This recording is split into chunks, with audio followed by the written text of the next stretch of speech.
Olá, muito bem-vindo para essa aula. Hoje nós vamos falar agora sobre a metodologia boa. Explicar de onde vem e o que é essa tal de metodologia boa, né? Por que se chama boa? Vocês têm uma ideia de onde vem? Então eu vou contar isso agora, tá? Essa metodologia surgiu em 2009.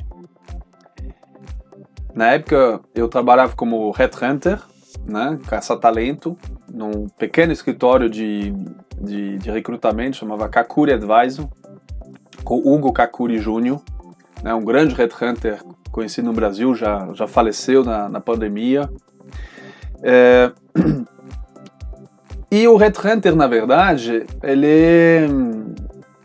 ele vive, na verdade, dos recrutamentos, mas ele recebe o mandato das empresas. Então ele ganha dinheiro a partir do recrutamento e quem paga são as empresas, né? E então o headhunter não ganha com as pessoas que buscam, né, serem entrevistadas por ele. Só que uma vez que você coloca headhunter, caça-talento, recrutador no seu LinkedIn, começa a chover de demanda de conexão, de entrevista, as pessoas querem se apresentar e aí por diante, né? E no começo eu queria atender todo mundo. Eu queria poder ajudar as pessoas desempregadas, né? Só que eu não tinha tempo para isso e também não me remunerava. Então não tinha condição, né? Então eu podia entrevistar a pessoa, cadastrar, né, o currículo dela, dentro do nosso banco de dados, né? E, no mesmo tempo, dar algumas dicas para essa pessoa, né? Só que eu não podia assumir uma recolocação, qualquer coisa desse tipo, até porque você não pode ser, né? Eu vou falar um pouco disso numa outra aula, mas você não pode ser job hunter e headhunter no mesmo tempo. Ou você trabalha para o candidato ou você trabalha para as empresas, mas não dá para trabalhar para os dois, seria antiético, né? Então eu ficava com dó de não poder ajudar mais essas pessoas. Foi quando eu criei, então, essa metodologia. Que, na verdade, o foco era justamente poder ajudar as pessoas a se recolocar de forma sozinha, autônoma, sem a ajuda de ninguém. E me deparei várias vezes com pessoas que não tinham condição de pagar um job hunter, né? Uma pessoa que fizesse recolocação para ela, né? Então, de uma certa forma, eu quis criar uma metodologia que fosse aplicável, prática, né, pé no chão, alguma coisa direta ao ponto e que funciona, uma coisa que realmente levasse a pessoa, seguindo o passo a passo, a se recolocar. Então, eu desenvolvi isso, né, no Excel, esse passo a passo, e desde então, faz 13 anos agora, né, no momento que estou falando agora, há 13 anos, milhares de pessoas utilizaram essa metodologia gratuitamente, né? E ela está disponível gratuitamente, inclusive, né? O Excel está disponível para qualquer um, né? E aí, o que aconteceu? Obviamente, algumas pessoas me pediram para poder acompanhá-las, né? E nesses 13 anos, né? Bom, não era a minha dedicação integral, mas eu acompanhei tranquilamente umas centenas de pessoas individualmente a partir dessa metodologia. E essa metodologia ela foi crescendo, ela foi melhorando, né, em função dos feedback, dos pedidos, né? As próprias pessoas, os próprios usuários melhoraram essa metodologia. Ou seja, a forma de como a gente apresenta, a gente documenta, a gente estrutura, né? Tudo isso aqui foi evoluindo e a gente foi acrescentando ferramentas, a gente foi acrescentando uma série de coisas. Então aquilo que vocês vão ver hoje realmente já é o fruto de muita reflexão, de 13 anos de experiência em se recolocar ou encontrar uma nova oportunidade. Então, o que quer dizer boa? Boa, na verdade, é a contração em inglês de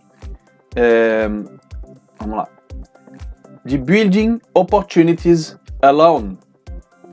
Building, construindo oportunidade sozinho. Então, o objetivo da metodologia boa é que você possa sozinho se recolocar, encontrar oportunidade. E quando a gente está falando de encontrar oportunidade, pode ser um novo emprego, Ou pode ser que você decida, de repente, de partir para empreender. É possível também, né? Você pode decidir a partir de agora de empreender. Não, eu não quero mais ser empregado, agora vou me colocar, trabalhar por conta. Não importa se você for empregado ou se você vai ser empreendedor, você tem que construir um projeto. E a metodologia boa vai te ajudar a justamente construir um projeto que tem tudo a ver com você. Que tem tudo a ver com suas fortalezas, com suas capacidades, com suas vontades, com aquilo que você gosta, suas paixões. Porque quando a gente faz o que gosta, as coisas fluem, as coisas acontecem, né? Fica tudo muito mais fácil, né? Então, isso é o grande objetivo da metodologia boa. Primeiro, que você possa encontrar sozinho, com esse passo a passo, que você possa se recolocar ou encontrar oportunidade sozinha, né? De trabalho, de emprego ou de empreendedorismo, e que seja algo que seja realmente a sua cara. Né, que você possa se realizar a partir de um projeto profissional construído a partir de você, ok? Então, essa é a metodologia boa, e agora eu vou apresentar para vocês, então, como que funciona, né? Vamos lá. Por trás da metodologia boa, a gente utiliza uma metodologia conhecida no mercado, que se chama metodologia SWOT, ou SWOT Analysis, né? Que em português, né, o SWOT Analysis, a gente chama de FOFA, né?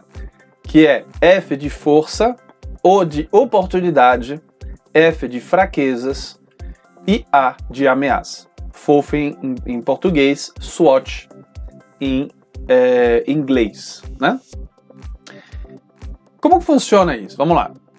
Quais são suas forças, suas fortalezas? O que são suas forças? As suas forças são suas competências, atitudes positivas, seus talentos, né, os dons, né, todas as suas qualidades, né, os seus valores também são suas forças, né. Você tem, de repente, algumas vantagens competitivas com relação ao mercado, e você tem suas paixões, e provavelmente tem ainda muitas outras coisas que compõem as suas forças. Então, essas são as suas forças, ok? O que são as fraquezas? Bom, ninguém é perfeito, nós temos alguns pontos limitantes na nossa vida, né?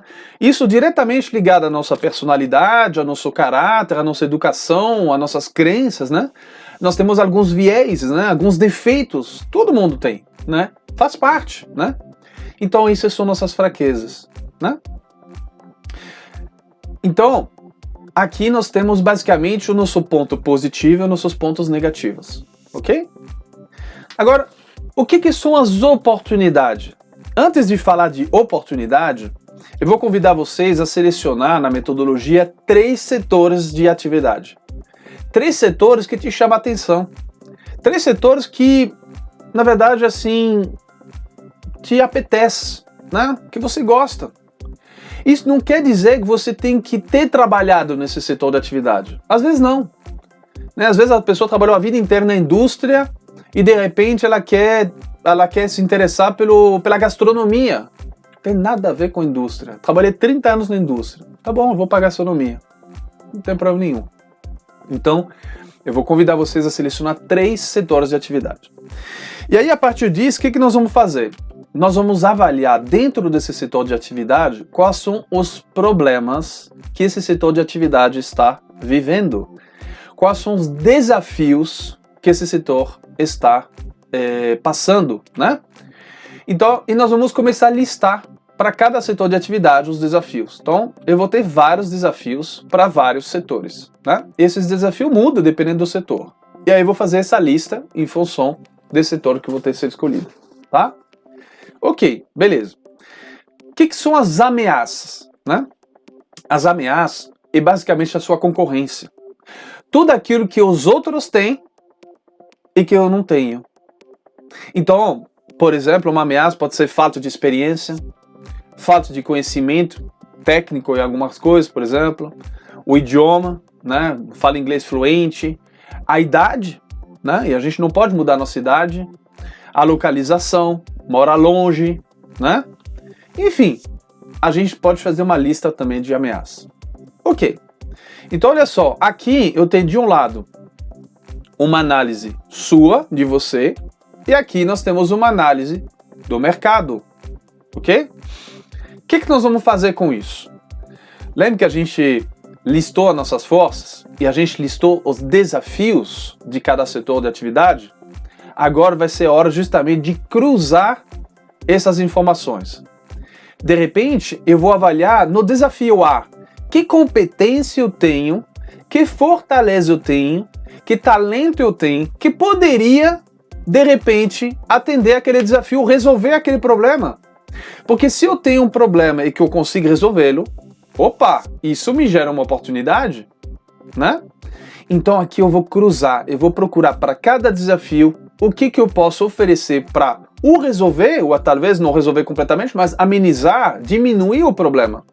Já está ajudando. E aí eu vou cruzar isso. O que vai acontecer nessa hora? Eu vou perceber que de repente tem algum setor de atividade em que eu tenho mais oportunidade, porque tenho muito mais fortaleza. Você percebe que aqui no setor 1, por exemplo, tem mais setas do que no setor 3. Então, de repente, eu tenho mais oportunidade aqui no setor 1. Mas não importa, para cada desafio que eu consiga atender com alguma das minhas fortalezas, isso me gera uma oportunidade. Então eu vou listar aqui todas as oportunidades que eu encontrei a partir da resolução dos problemas desde as minhas forças, desde as minhas competências. Beleza. Tendo feito isso, eu vou ter que dar uma prioridade, né? E aí eu vou olhar aonde que eu tenho mais para oferecer. Setor 1, né? Beleza?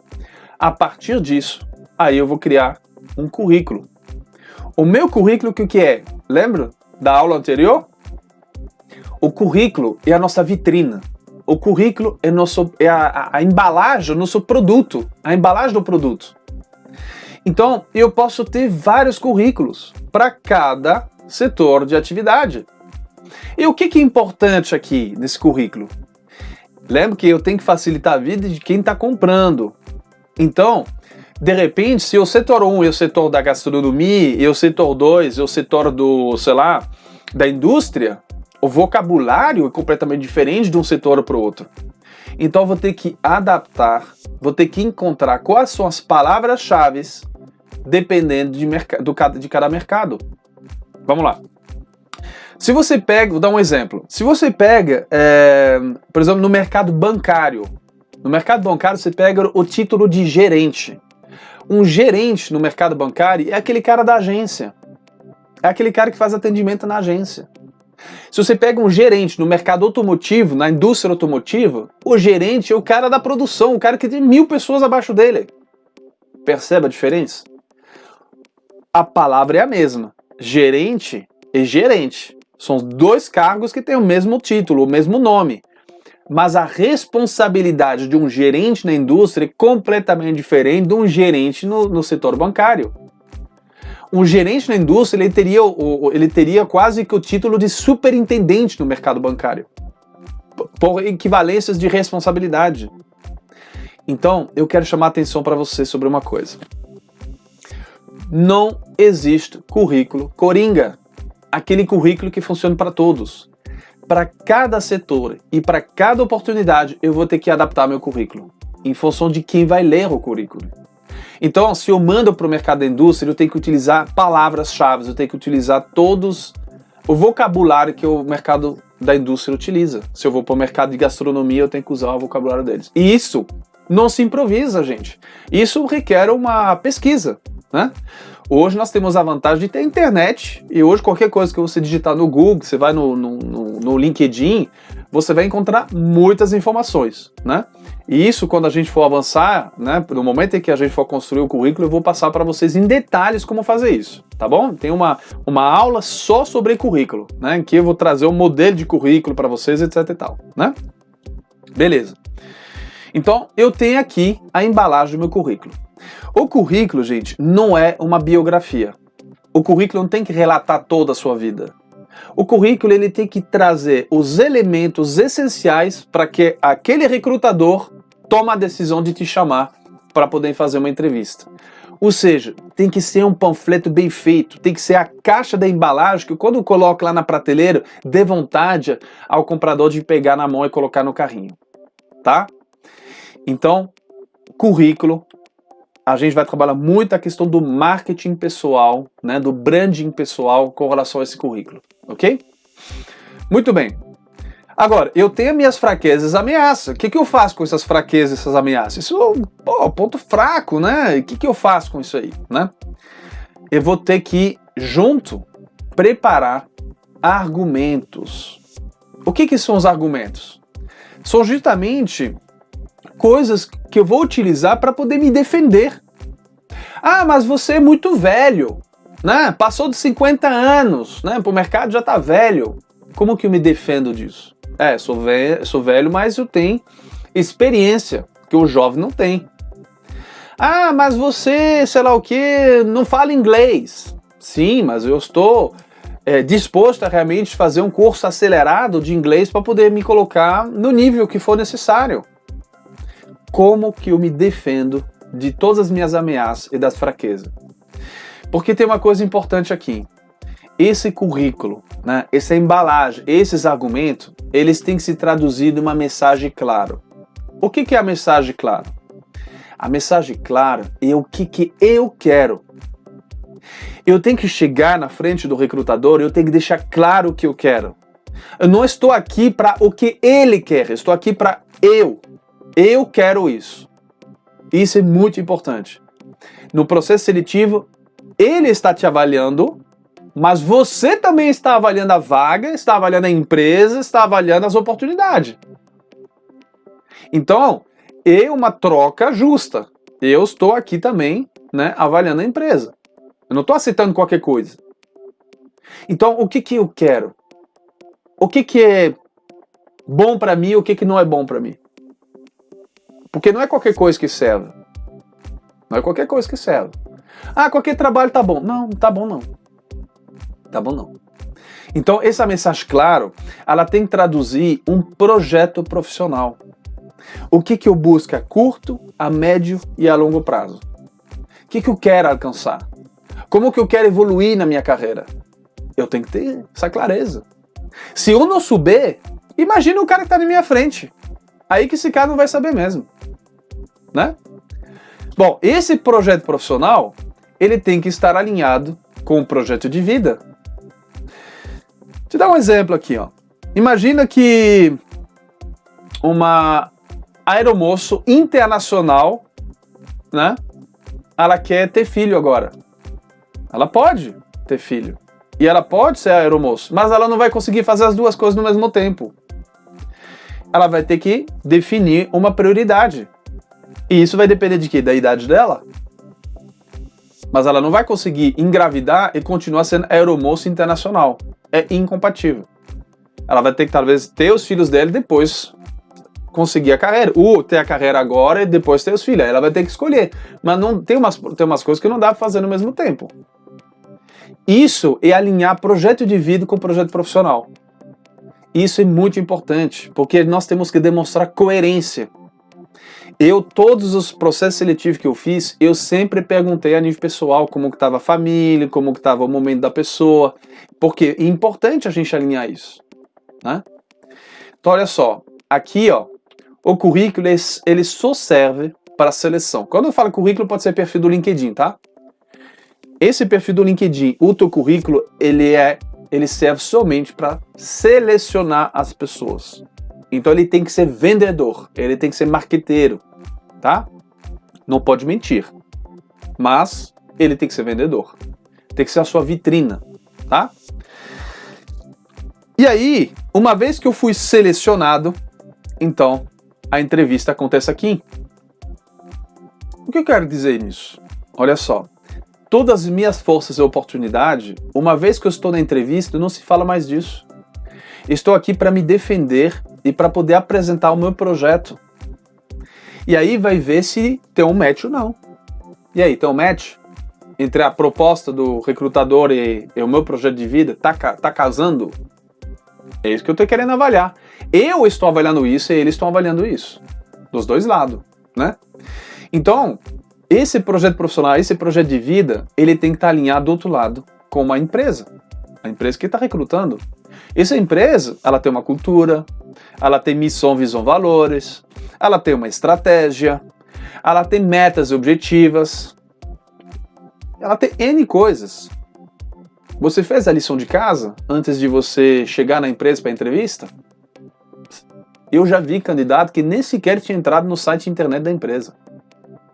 Pô, como que você quer fazer uma entrevista bem feita se você nem se interessou pela empresa que está te chamando para fazer um processo seletivo? Alguns casos muito específicos, às vezes é confidencial. Então, às vezes, realmente, o candidato não sabe porque a posição é confidencial. Mas isso acontece realmente quando é alto nível. Né? Geralmente, diretor financeiro, diretor comercial, de operação de grandes multinacionais, às vezes os processos são confidenciais e os caras, eles são chamados na entrevista e não sabem qual é a empresa ainda. Eles vão saber no momento da entrevista. Né? Isso acontece, mas geralmente é para alto nível. Mas, de modo geral, a empresa, você vai saber quem é. Né? Que você seja entrevistado diretamente por uma pessoa de RH da empresa ou que seja um terceirizado, um recrutador terceiro, né, que está fazendo o processo. Geralmente você vai saber. Então tem que fazer a lição de casa. Então você tem que avaliar aqui realmente se, de um lado, o seu projeto profissional está conectado com a empresa que está do outro lado.